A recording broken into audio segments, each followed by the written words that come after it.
You're listening to the Gutsy Podcast, where we talk about all things real, raw, and ridiculous about running a business authentically. I'm Laura Wallace, also known as the Laura Aura, lover of all things inspirational, owner of Works Graphic Design, and your host on this journey through entrepreneurship. I'm here to help you get out of your head and back into action as a passionate business rock star. Tune in every Tuesday and Thursday as we fuel your gutsy. This might be one of the least exciting episodes that I've ever gone into, but maybe one of the most necessary. Today, we're going to talk about documenting systems and processes. And I know that sounds real freaking dry, and it kind of is, but it's also incredibly fascinating. So let me take you on a typical journey of a business owner. You have an idea, you start your business, and you start figuring out how things work. You figure out what apps you love, what software you want to use. You figure out how things work, right? You're basically just figuring it out as you go. When they say that entrepreneurs are building the plane on the way down, they're not lying, because it's so much like parenthood, right? You have no idea what you're doing. You've never done this before. There's a first time for everything, and first times are not usually the smoothest. When you're starting your business, you're quite literally figuring out how you're going to do business. You're already amazing at your craft or your service or whatever it is that you do. You're already awesome at that. And sure, while there may be some imperfections, overall, you've got that pretty much in the bag. That's kind of why you started the business to begin with. But as you know, owning a business is not just about doing what you're already amazing at, it's figuring out how you do everything else. This is your daily operation stuff. How do you answer the phone? What does the signature of your email look like? What's your communication policy? How long does it take for you to respond to people? If you've got an e-commerce website, what is the packing and shipping process like? How many days a week am I doing accounting? When do I send out invoices? Do I require a deposit to get started? This is all the granular level stuff, the things that you just honestly end up doing subconsciously because you've grown so accustomed to it. But you've done that because you've developed a process for it. Now, you as the business owner, you've got it, right? You know all these things like the back of your hand. You could do this stuff literally in your sleep. And then it comes time to expand your team. Time to add people. Time to add vendors. All these other people start getting involved in your business. And guess what? All of that information is locked in a vault in the back of your head. And honestly, it's not even like you are the only one that wants to have that information. I'm guessing that you would probably be more than happy to teach somebody else or have someone else know this as well. Then you don't have to be the only one that does it. But that takes time and that takes effort. And it honestly just ends up becoming easier to do it yourself. That's where we got to shift some mindset. That's where we're going to dig in today, because you've got to get that shit out of your head. Because I'm going to take you through a story and a process of how I completely flubbed this up. And I'm going to tell you how I did, so that maybe I can help prevent you from doing it, or so that today you can be like, okay, this makes a lot of sense. I need to go document this shit. Here's what happens though. When that stuff is locked in your head like it's in Fort freaking Knox, no one else has access to it. So every time you add an employee, you have to train them, right? They rely on you, the one that's been there, to teach them how to do things properly. So you end up scrambling at the 11th hour, trying to pull some notes and information together to teach them how to do certain things. Inevitably, you miss information or super important details, or then when you go to train the person after them, they get a different training version than what that original person did. And maybe they got the details that the first person didn't. So everyone's got kind of bits and pieces of the processes, but no one's really doing it effectively. Here's the hard pill to swallow. And guys, I had to swallow this one too. It's up to the leader to properly train employees. And if they don't have what they need to be able to work efficiently, that falls back on us. The other thing that happens is you keep being really stressed out, right? You're holding all of this information, you're carrying this, the expectations are on you, and right now you're the only person that knows how to do things efficiently, that's a lot of weight to carry. The crazy thing is, it's so subconscious that you don't even realize that you're doing these things. But later on in the episode, as we start talking about jotting these processes down, you realize just how much is locked in there. What ends up happening is you are taking on and doing way more than you should be doing. And the mentality is, it's just easier. I'll just do it myself. Well, that's great in the moment sometimes, but here's what happens long term. Have you ever heard the saying that if you give a man a fish, you feed him for a day, but if you teach a man how to fish, you feed him for life? The same concept applies here. Yeah, it may be easier for you to do it real quick right now, but how many times are you doing that a day? How many times are you doing that a week? And if you look at that over the course of a couple of months and even over a year, you're spending an intense amount of time doing things that you could just do real quick. So here's my journey with systems and processes because I can speak so clearly on this to you today because I'm quite literally just on the other side of completing documenting these beasts. Works & Co. is 12 and a half years old. And just like many of you, I started it on my own, from my couch, just figuring things out along the way. I didn't know what the hell I was doing. Yeah, I was a pretty decent graphic designer, but how to actually run a business, I had to figure all that shit out. I don't have a business degree. I didn't go to business school. I'm just kind of a learner of life, and I absorb information and read lots of books and say yes and figure it out later. So I went through all the notions. I figured out what email system works best for us. We have a handful of different applications that we use. I know what our voicemail greeting sounds like. I know how we work with clients, what our process is like communicating with them and what kind of expectations we have. And I just knew all these things by figuring them out on my own. Over the course of a couple of years, we started to expand our team, right? Amber was our first employee. And she was super easy to train because one, we had already worked together, but two, she just kind of got it. We worked really closely together, like I'm talking real close. We worked in a 10 by 10 office across from one another. So it was really easy to exchange information and just have conversations. Then if we fast forward a couple of years, we have a few more employees. So there are 5 of us total at Works & Co. right now. And we went through a pretty intensive rebranding process earlier in the year. Just like I mentioned earlier, I've been training people, I've been teaching them the ways and how we do things, what general business looks like at Works. But everyone was getting a little bit of a different version of me. Not by intent, but just because I only have so much capacity in my brain for so much information. When we think about hiring, it's almost daunting because I'm like, oh, now I got to go back and figure out how we do that. How did we do that last time? Wait, where did we get hung up? Oh, we actually needed more information over here. All the way down to details of, oh, I need to set up a box.com folder so that the designer can put up samples of their work. There are so many steps to so many things, and all of it lived in my freaking head. Now, I'm not holding that shit hostage. It's not like I'm territorial about it, like, oh, you can't know all the secrets to how we do business. No, I really could care less about that. What was happening is I just never took the time to open up Word and document it. I mean, that takes time, right? Good heavens, I don't have enough of that as it is, let alone sitting down and doing something that doesn't overly excite me. It's not the most creative thing in the world to sit and document processes. So as we were going through our rebranding process, we were trying to get way more intentional and way more strategic with our branding and our marketing, the way that we're showing up into the world and the way that we do business. And it became glaringly obvious that none of our processes were documented. I was getting the same questions from different employees on how to do things.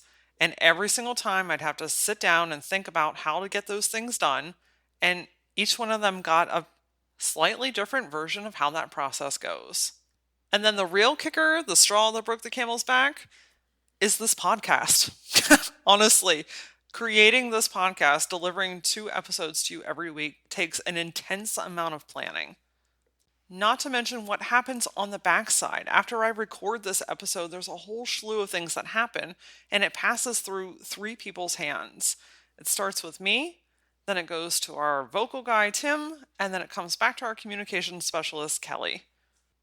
And you guessed it, there is a pretty intense snowball effect that can happen if any of those steps are missed.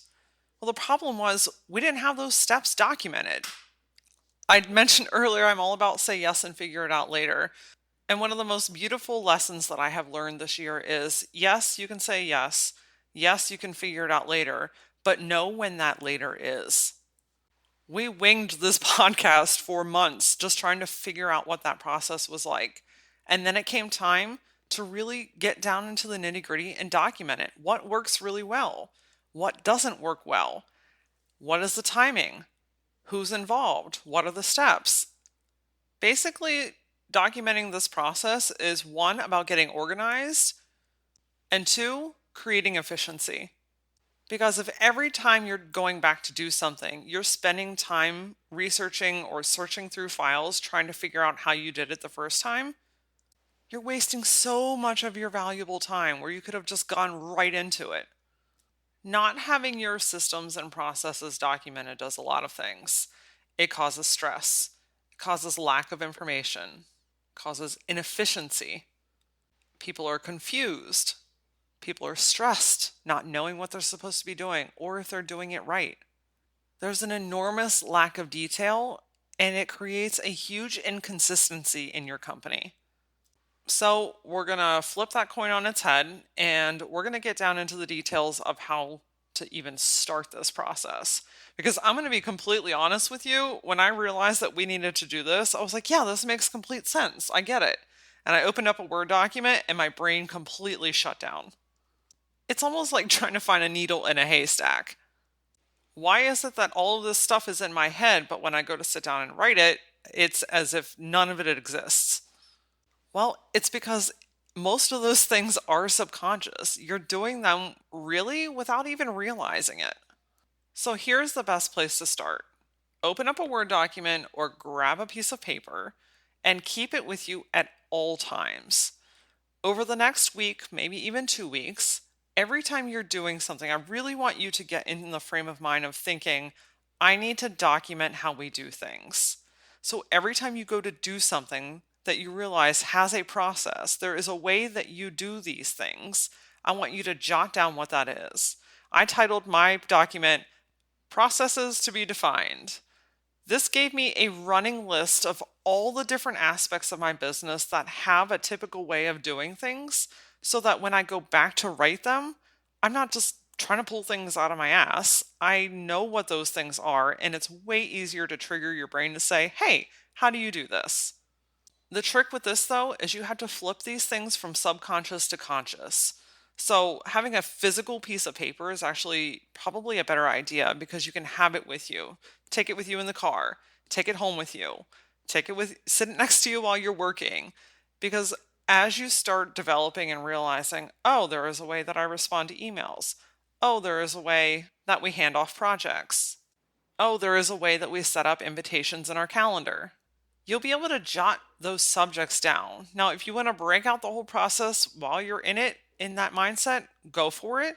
But really, one of the greatest places to start is by starting, and that's by creating this running list. You're going to quickly realize just how many things you do on a daily basis that you don't even think about.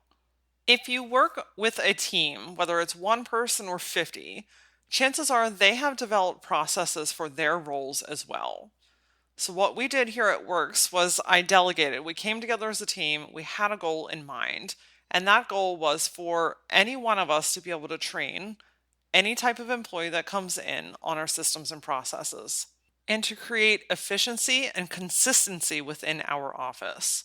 Because everyone knows their individual role better than anyone, I leaned on the experts. Amber has a process and a system of how she builds a website. She knows from day one to launch day how that process goes.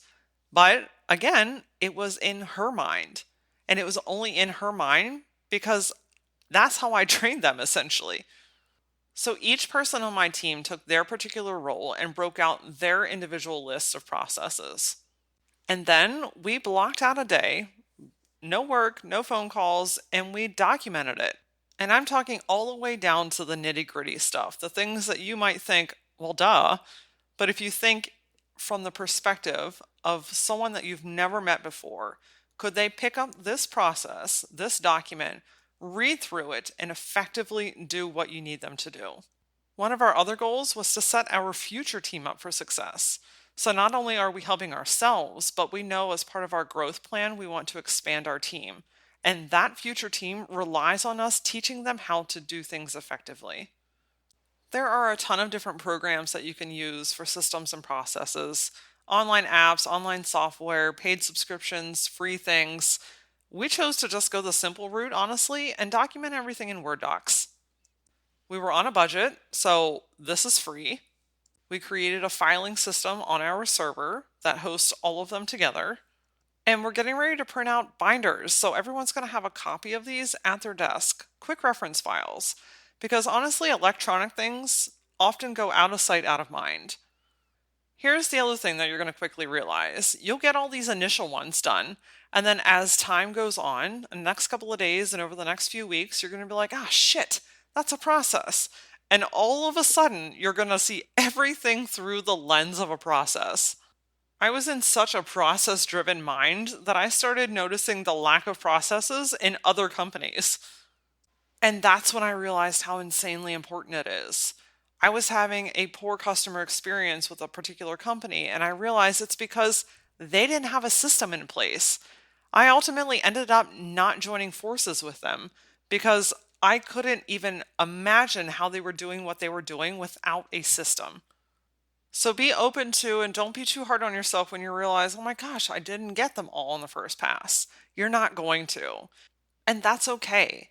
If you set yourself up with the expectation that you're going to take care of the largest chunk first, and then the next round are going to be smaller, and the next round's going to be smaller, and now we're to the point where basically all of them are documented, they're formatted, they're ready to rock and roll, and every once in a while one trickles in. Just yesterday, I realized that we needed a process documented for the way that we handle our proactive social media marketing. I mean, it just opens up a whole new door. But the beautiful thing is that once it's done, it's in place. And yeah, it may need updated or fine-tuned from time to time, but the core of your business, the way that you do things, is all documented. You're not going to have to remember all this stuff anymore. You're not going to be the only person that someone can go to with questions. Your team is going to be in sync and everyone's going to be operating in the same way.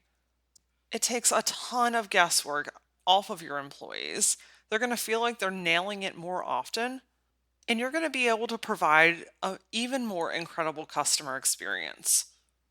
Because if, let's say, you have a customer and they end up interacting with two of your employees, they're going to have the same experience from both of those employees because they're singing to the same tune. They're doing things the same way. And that customer ends up really relying on that. It's part of the brand experience that your customers grow to love and appreciate, and it's oftentimes what brings them back. One of the companies that I think has nailed the customer experience probably better than any company that I've ever come in contact with is Chick-fil-A. You know that when you pull up in that line, whether you go to the left lane or the right lane, that there is a process to get you through that line as quickly as possible. There's someone standing out with their iPad taking your order. Then you go around the bend and they're giving you your receipt. And then you go up to the window and you're getting your food and you're in and out of there in a flash, even though there are 2,700 people in line. I can go to Chick-fil-A in Hagerstown, Maryland, or I could go to Chick-fil-A in LA. And I know that that is the same experience that I'm going to get, regardless of which location I'm at. And you know why? They have a system and process documented, and they train every single one of their employees on it, and it takes all the guesswork out. It ultimately creates a seamless brand experience for the customers, and employees just know how things are done. I honestly never thought that I could geek out about systems and processes because that's so far out of where my brain normally goes. But I think what I have experienced and what I want you to experience is the relief and the brain capacity that I have gained from getting this shit out of my head and onto paper. It's honestly made me a better leader because I can train them efficiently. I feel relieved because I know that everyone is getting the same information and that it doesn't rely on me remembering every single tiny little detail that comes about. It's almost like I gained back an entire lobe of my brain, honestly. And now I personally can work more efficiently. Today, I encourage you to just take a step back out of your business for a hot minute and look, do I have any of these documented? If so, what needs updated? And if you don't, that's okay. Like, don't beat yourself up. It took me 12 years to document my processes. So, better late than never, right? The beautiful thing is you can start today, right now, as soon as you get off this podcast. I promise you, this has been one of the most transformational things that I've ever invested my time in my business. And I wish that for you. I wish for capacity and peace. And you know what? Just a little less stress in your already stressful life. Yeah, it may take a little bit more time to do this right now, but in the long run, you're going to gain so much time back. Join me this Thursday as we take our power back by evaluating and minimizing your commitments. We're talking about getting time back. Oh, yeah. Commitments, one of the areas we need to evaluate.